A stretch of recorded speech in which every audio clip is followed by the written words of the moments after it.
Assalamualaikum warahmatullahi wabarakatuh. Kami dari kelompok yang beranggotakan saya sendiri Anjeli Gita Yunda dengan NPM 24610091 Dan dengan saya sendiri Rizky Ametiana dengan NPM 24610123. Dengan video ini untuk memenuhi tugas praktek kewirausahaan, promosi produk dan retail, dosen pengampu Bapak Selamat Fuadi SEMM. Pertama, nama usaha Risola Kakak ini berasal dari ide sendiri atau gimana Kak? Untuk dari nama usaha sendiri tuh dari inisiatif ya, bisa jadi ide. Ide karena waktu itu pas mau buka usaha bingung kan, mau mikirin nama atau mereknya bingung, jadi tahu kepikiran aja tiba-tiba kepikiran nih kasih Akatsuki drink, ya udah. Jadi langsung aja. Kayak kepikiran spontan lah. Kalau ada pesaing nih ya, mereknya sama nih kayak punya Kakak, itu ngaruh nggak Kak ke penjualan Kakak? Mungkin ngaruh, cuma kembali lagi ke rezeki kita masing-masing. Karena mau gimana pun setiap orang pasti ada yang jualannya sama, cuma kan rezeki kita beda, itu tadi. Biasanya nih pembeli ini nanya merek dulu atau langsung beli gitu Kak? Kalau kebanyakan orang mau beli, mereka tanya varian dulu. Kak, ada menu apa aja sih?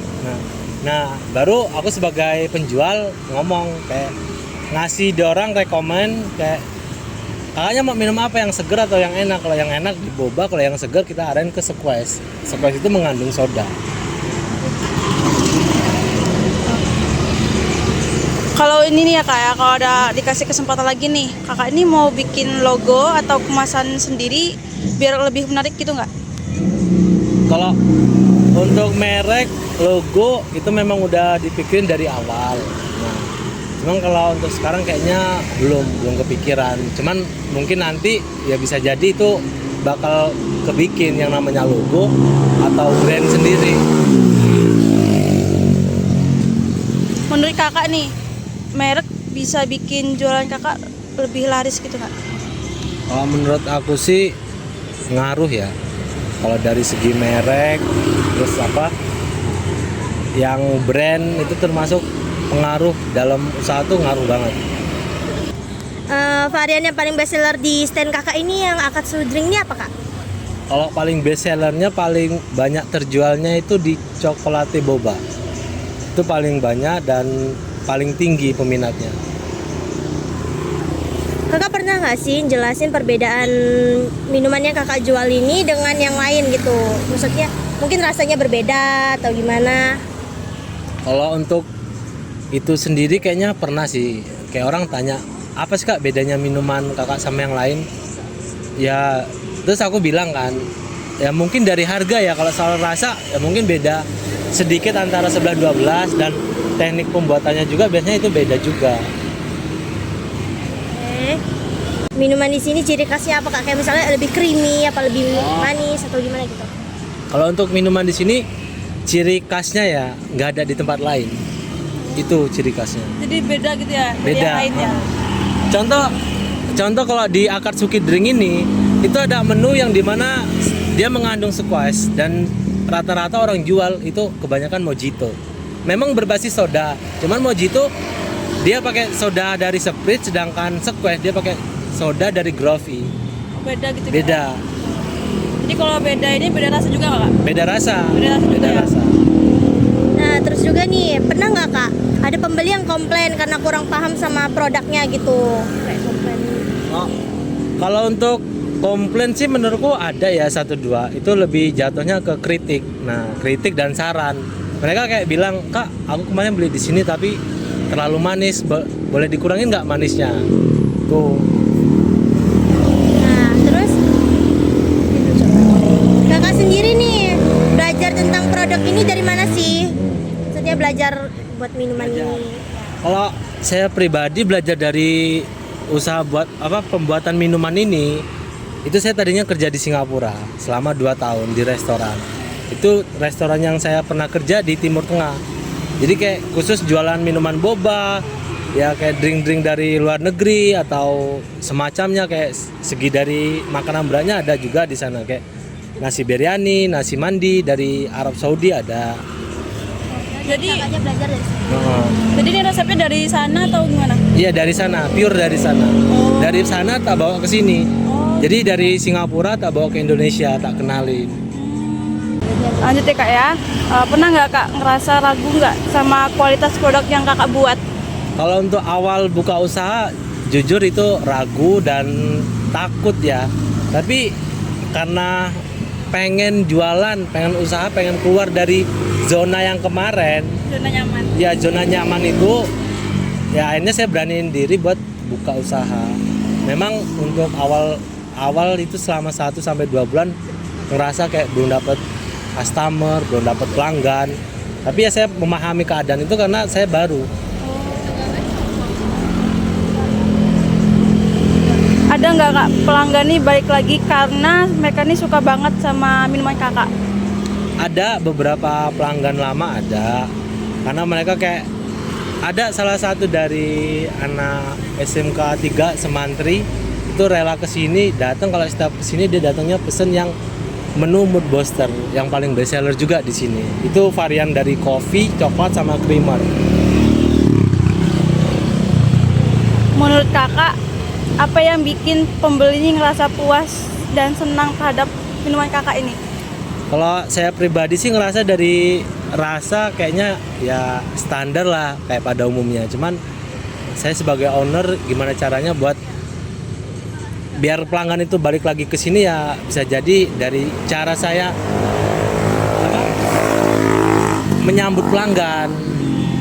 Karena kalau ibaratkan kita ramah, pelanggan bisa datang. Cuma kalau kita nggak ramah, kita cuek, pelanggan bisa kabur. Iya, jadi ibaratnya kayak pelanggannya adalah raja gitu ya kan? Jadi saya pengen ngejaga rasa, ngejaga customer itu penting untuk di usaha ini. Menurut saya itu poin pertama sih. Pernah nggak kak pelanggan nih bilang enak banget terus sama kasih pujian gitu ke minuman kakak? Untuk di pujian itu tak rasa pernah, dan di TikTok juga itu sempat pernah. Kalau untuk di secara langsung mereka kayak kebetulan nih mereka kemarin beli terus hari ini datang beli lagi, dan mereka sempat bilangin, "Kak, yang kemarin enak, mau lagi dong satu." Pernah ada yang komplain nggak kak soal rasa? Kalau misalnya ada yang komplain gitu, gimana tanggapan kakak? Kalau untuk komplain sejauh ini belum pernah, cuman ada waktu itu ibu-ibu kesini datang, "Mas, kemarin saya bilangnya pakai gula, kok kenapa pakai susu? Oh, maaf ya Bu, saya lupa." Gitu. Nah, bagaimana sih pendapat kakak dengan letak stand minuman kakak ini? Apakah strategis letak lokasinya apa tidak? Kalau untuk dari sisi pandang saya ya, kalau dari tempat kayaknya ini cukup strategis karena yang dimana rata-rata di area Taman Ki Hajar Dewantara ini mahasiswa kebanyakan. Belum lagi ditambah ada anak kos, anak pesantren. Cuma kalau di saat mereka libur ya kita juga kerasa untuk penjualan. Nah, kira-kira di stand kakak ini menggunakan metode apa aja kak? Kris kah atau tunai? Untuk metode pembayaran di Akatsuki Drink ini kita ada 2 metode, bisa tunai, bisa QRIS. Kalau QRIS ini dari semuanya ya? All payment? Kalau dari QRIS kita cuma ada dari BCA. Oh, bisa. Nah, BCA Bank. Kakak sendiri pernah nggak ngerasa ribet gitu dalam melayani pelanggan yang cerewet dan banyak komplain? Kayak banyakin ininya apa, susunya atau apa gitu?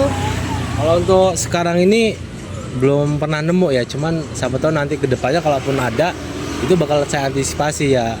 Saya bakal nanggepin secara halus dalam arti ya kayak ya udah nggak apa-apa, terima. Namanya kritik saran dari orang lain yang kita harus terima. Nah, pembeli di sini nih lebih suka dilayani santai atau cepet-cepet kak? Sebagian ada yang pengen cepet-cepet, sebagian juga ada yang pengennya santai.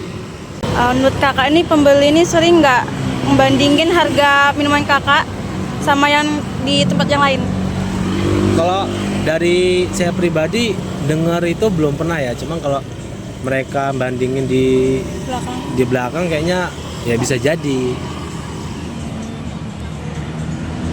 Di stand kakak ini pernah nggak ada yang nawar dan komen soal harga? Untuk penawaran soal harga kayak gitu ya, itu pernah terjadi. Itu Bencong kalau nggak salah yang beli. Nah, iya itu Bencong yang beli. Mereka tanyakan, Kak, boba berapaan? 10 ribuan. Loh, biasanya boba 5 ribuan, 5 ribu boleh nggak? Boleh, saya bolehin. Itu Kak bolehin tuh jadinya di apa, sekap itu atau setengahnya gitu? 1 cup. 1 cup. Anggap rezekinya dia, dan saya juga anggap sedekah. Oh gitu Kak. Kalau ada pesaing yang lebih murah, ngaruh nggak ke jalan Kakak? Mungkin ngaruh sih di penjualan, cuman ya saya juga namanya usaha punya prinsip, dan harga awal ya tetap harga awal. Kalaupun di tempat lain dimahalin, tempat saya ya nggak bakalan berubah. Kayak gini aja ya Kak? Iya, tetap kayak gini. Kalau ada bahan baku naik, gimana cara Kakak ngatur harganya? Atau Apakah dikurangin? itu naik atau sama saja? Iya. Nah, kalau untuk harga naik itu bisa kita ambil contoh dari harga plastik sekarang kan mahal.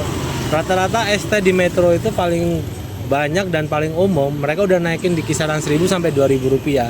Sedangkan di Akatsuki masih 3.000 rupiah. Dalam arti di Akatsuki Drink nggak naikin harga sama sekali.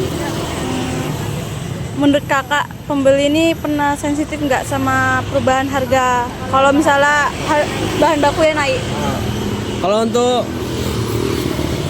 perubahan harga gitu ya selama ini kan Akatsuki belum pernah kayak ngerubah harga, mulai dari awal buka sampai sekarang belum pernah ngerubah harga. Cuman ya itu tadi, siapa tahu kedepannya bahan baku mahal, kemungkinan Akatsuki juga bakalan naikin harga, entah itu 1.000 atau 2.000.